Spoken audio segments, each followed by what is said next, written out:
دمشق کی فصیلوں کے ساتھ بہتی ندی کے کنارے ایک نوجوان کھڑا تھا۔ اس کا نام عزیر بن زہیر تھا۔ عزیر کے ہاتھ میں لکڑی کی ایک چھڑی تھی جسے وہ تلوار کی طرح گھما رہا تھا۔ چہرے پر جوانی کی چمک تھی مگر آنکھوں میں ایک خاص سنجیدگی، جیسے وقت نے اسے جلد بڑا کر دیا ہو۔ ننھے بچے اس کے گرد کھڑے تھے۔ ہمیں وہ قصہ سناؤ جو تم سلطان کے سپاہیوں کے قافلے کو گزرتے دیکھا تھا۔ عزیر عزیر عزیر مسکرایا، مگر پہلے میری بات سنو، ایک دن ضرور سناؤں گا۔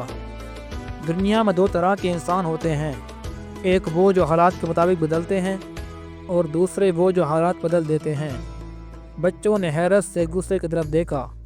عزیر نے چھڑی کندھے پر رکھی، اور میں ان میں سے بننا چاہتا ہوں جو حالات بدل دیتے ہیں۔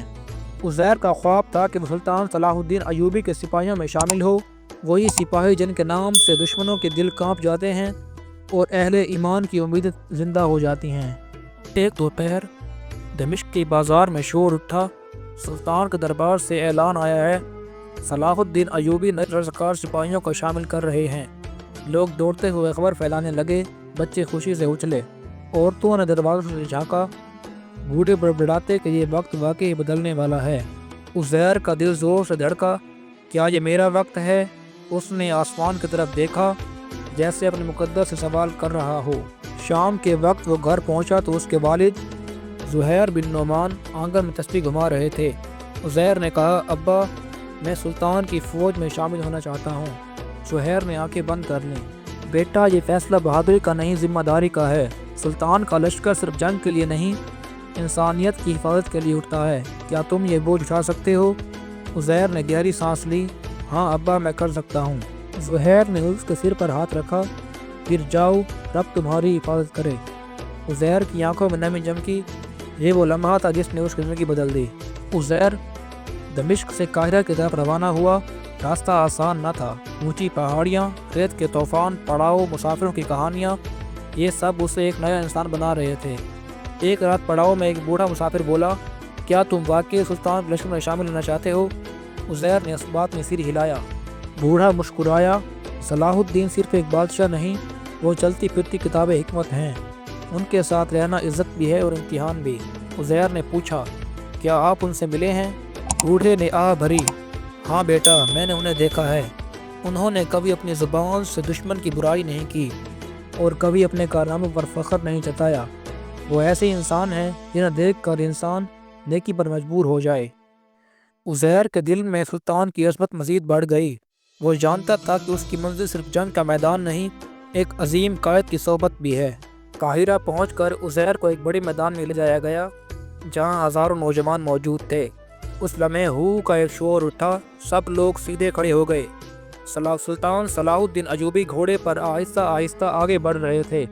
سادہ لباس، چہرے پر وقار، آنکھوں میں روشنی، جیسے وہ بادشاہ کم اور ایک درویش زیادہ ہوں۔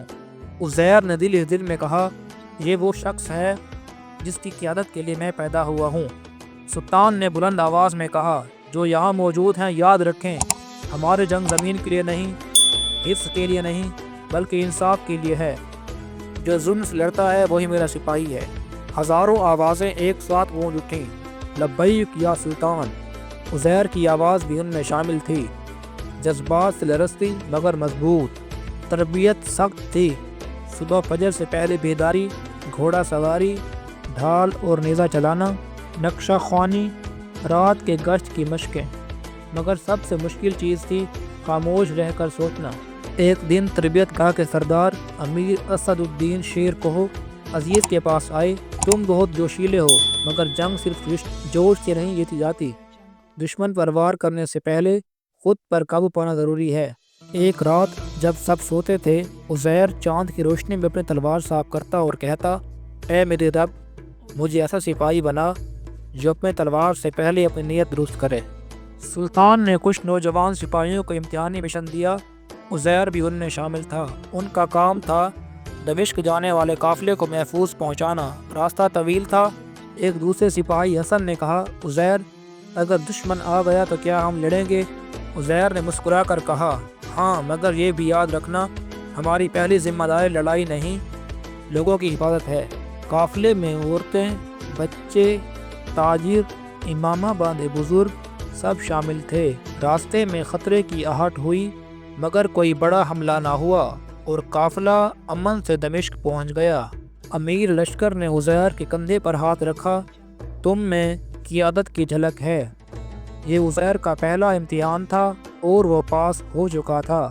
ایک صبح قاہرہ میں ایک سوار تیری سے آیا، سلطان کے نام پیغام، بیت المقدس کے آس پاس ظلم بڑھ رہا ہے، شہری خوف زدہ ہیں۔ سلطان نے پوری سنجیدگی سے فرمایا، اگر شہر فریاد کر رہے ہوں اور سپاہی خاموش رہیں تو یہ سپاہی نہیں بزدل ہیں، ہم تیار ہوں گے۔ لشکر کی ترتیب بدل گئی، نقشے کھولے گئے، سپاہیوں کی فہرستیں بنی۔ عزیر نے اپنے دل پر ہاتھ رکھا، شاید میری زندگی کا سفر اب شروع ہونے والا ہے۔ روانگی سے ایک رات پہلے سلطان سواریوں کا معائنہ کر رہے تھے۔ عزیر ان کے قریب آ گیا۔ عزیر نے ہمت کر کے کہا، کیا آپ کبھی خوفزدہ ہوتے ہیں یا سلطان؟ سلطان نے اس کی طرف دیکھا، صرف وہی خوفزدہ نہیں ہوتا جو بے حس ہو، خوف تو رحمت ہے، یہ انسان کو بے احتیاطی سے بچاتا ہے۔ سچا سپاہی وہ ہے جو خوف کے باوجود آگے بڑھتا ہے۔ عزیر نے کہا، تو کیا میں سپاہی بن گیا ہوں؟ سلطان نے مسکرا کر کہا، جب تک ظلم کے خلاف کھڑے ہو تم میرے سپاہی ہو۔ یہ الفاظ عزیر کے لیے کسی اعزاز سے کم نہ تھے۔ لشکر روانہ ہوا، ہزاروں سپاہی، نیزوں کی قطاریں، جھنڈے لہراتے ہوئے، گھوڑوں کی رفتار میں مضبوطی۔ عزیر نے پہلی بار محسوس کیا کہ وہ کسی بڑی چیز کا حصہ ہے۔ سب پیچھے رہتے گئے، راستے میں چھوٹے گاؤں، بہتے چشمے، خشک میدان۔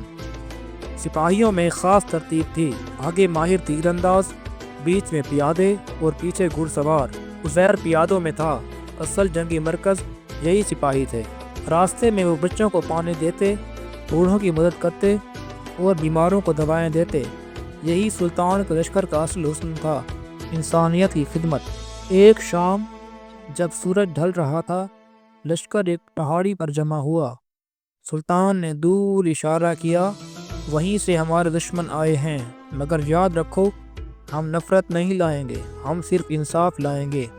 نیچے دور گاؤں نظر آ رہے تھے جن پر ظلم کے آثار تھے، جلے ہوئے مکان، خالی گلیاں، لوگوں کی چیخیں جیسے ہوا میں قید ہو گئی ہوں۔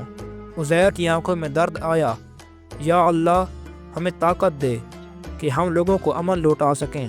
سلطان نے حکم دیا، آج رات جنگ نہیں ہوگی، ہم پہلے حالات سمجھیں گے پھر حکمت کے ساتھ قدم اٹھائیں گے۔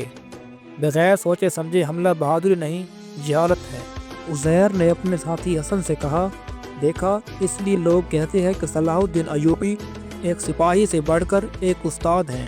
اگلے دن جب لشکر گاؤں میں داخل ہوا، لوگ گھروں سے نکل آئے، ان کے چہرے پر حیرت تھی، پھر شکر گزاری میں بدل گئی۔ ایک بوڑھی عورت نے عزیر کا ہاتھ پکڑا، بیٹا کیا تم ہمیں امن دو گے؟ عزیر نے نرمی سے کہا، جی اماں، ہم آپ کے لیے آئے ہیں۔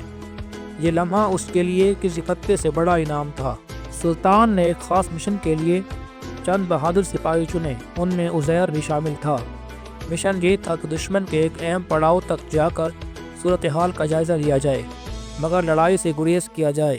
راستہ خطرناک تھا، رات اندھیری تھی، ہر جھاڑی سے آہٹ محسوس ہوتی تھی، مگر مشن کامیاب رہا۔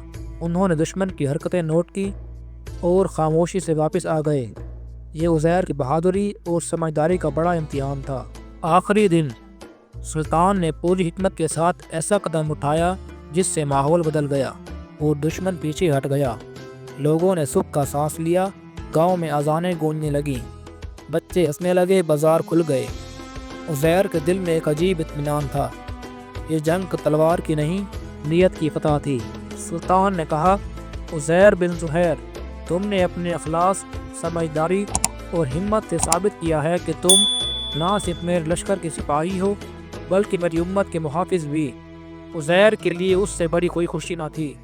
وہ رات دیر تک آسمان دیکھتا رہا، ستارے جیسے اس کی کامیابی پر مسکرا رہے تھے۔